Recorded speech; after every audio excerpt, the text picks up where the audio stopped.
Hi, welcome to this week's Focus product. Now, following last week's, we had an amazing response to the bubble tube.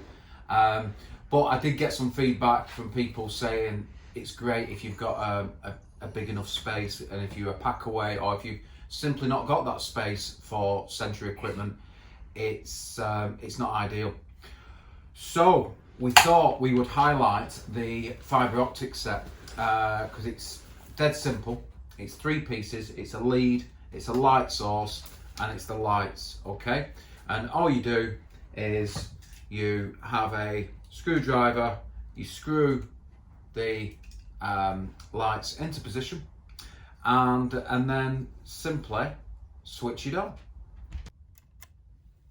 So, 16 watt light source, so it's nice and economical. And then we have 1.5 meters of 100 strands, okay? Fibre optics.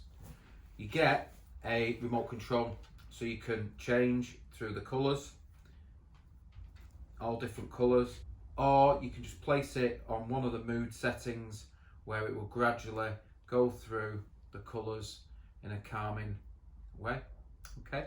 So that's a flashing one. So there's all different settings on there.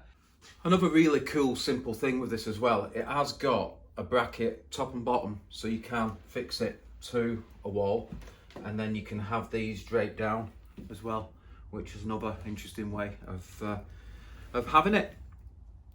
The good thing is, you've got a really good light source here for just £150, okay? If you want to go ahead, reply to the text, or please just drop me an email, or go online. You know by now how to get in touch with me, and we can get one out to you straight away. Thank you.